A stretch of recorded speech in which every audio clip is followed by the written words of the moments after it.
Bismillah, alhamdulillah, wassalatu wassalamu ala rasulillah. Assalamu alaikum rahmatullahi wa barakatuh. My name is Fadil and welcome back to the channel. Inshallah, this week it's going to be less work focused and more just a general sort of idea I think that many of us struggle with, including myself, and the idea of putting your effort in the right place. And sometimes you may feel like you're putting a lot of effort in with no return, and sometimes you may feel that you're putting in little effort and you get a lot of return and you don't know what to do with that, and you don't know where to direct your efforts, and so on and so forth.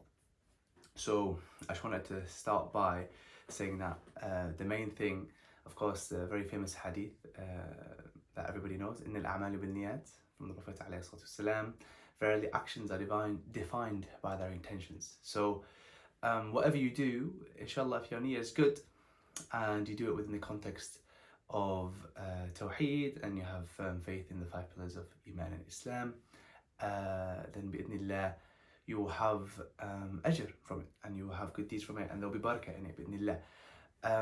However, sometimes you may feel like you're putting a lot of effort into something with nothing in return. And you know, a common example might be somebody's really trying hard with their hifz, they're trying to memorize the Quran and they're struggling, or they're really trying to I don't know, deepen their understanding of Arabic, they're trying to learn Arabic and they're putting so much effort in and it's just not sticking. And often we look at somebody and we look at their results and we think, this guy, he's a really good student because he always smashes his exams, or this person's amazing because they've memorized the entire Quran in 6 months or something. And we look at somebody else, they've been doing it for so many years, they keep failing and so on and so forth. We think, oh wow, they're not as good. But the reality of that is not the case.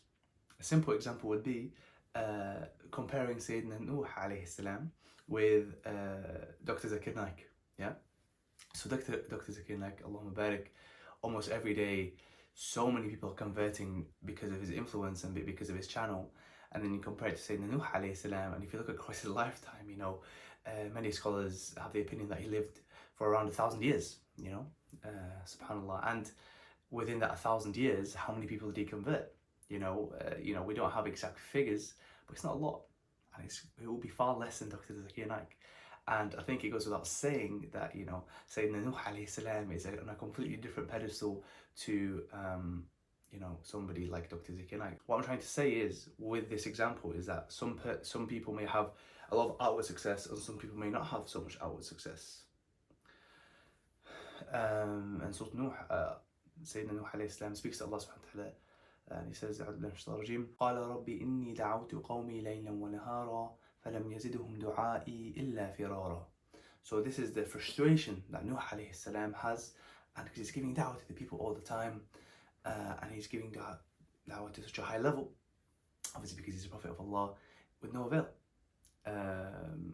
So similarly, we might see somebody who's you know, who's working really hard and not getting the grades, or not getting the hifz done, or not getting this, that and the other done.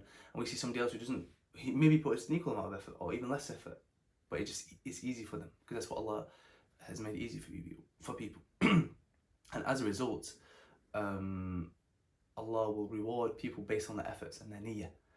You know, so we see results. Allah doesn't Allah will not reward based on results, right? So there's a beautiful poem, and it goes as such, that there are people who are very known amongst the people for their piety, but they're not known amongst Allah. And there are some people who are not known amongst the people for their piety, but they are known with Allah subhanahu wa ta'ala.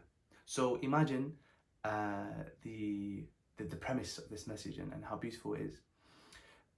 Another way to sort of approach this is putting your effort in the wrong place. So in Surah Al-Ghashiyah, Allah says, عاملة ناصبة تصلى نارا حامية تسقى من عين آنية. So عاملة ناصبة refers to the effort that people put in something that will not bring them any sort of success in the hereafter.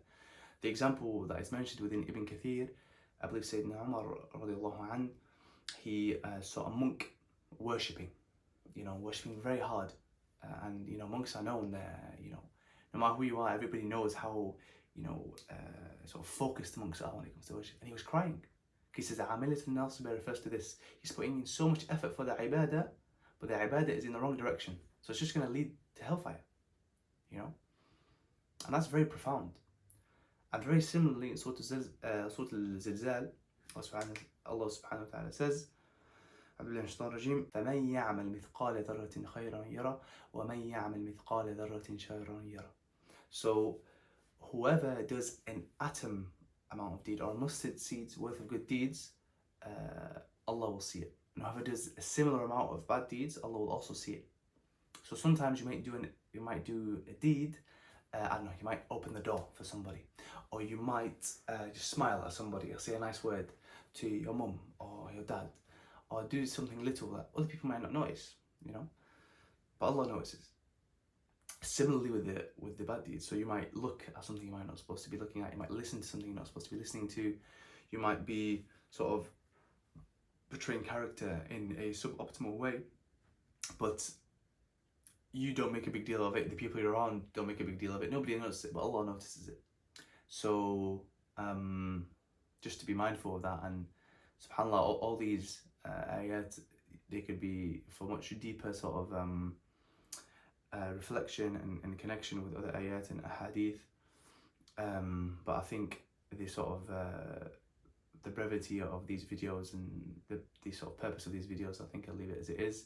So just to sort of summarize everything, so the first point we mentioned was the sort of effort to result ratio doesn't matter within the eyes of Allah subhanahu wa ta'ala, as long as what you're doing bi'idhnillah is something halal and something towards that can, in one way or another, you can be for the sake of Allah subhanahu wa ta'ala.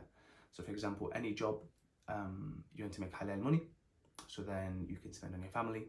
Spending on your family is a charity, spending in the way of charity, spending in a way that is halal. That's number one. So effort and results within the eyes of Allah subhanahu wa ta'ala are different in that compared to the eyes of us as human beings. The second point was that directing our efforts in the right direction, making sure that we're making sure that, you know, all our income is halal, for example, or that we're studying from resources that are, you know, halal, we're not, you know, cheating during exam period and so on. And the third one is, what did we say? Oh yeah, and no matter how small the deed is, remember that Allah sees it. No matter if it's a good or a bad deed, no matter how small it is, Allah sees it. And bi'idhnillah ta'ala, that's everything I wanted to say.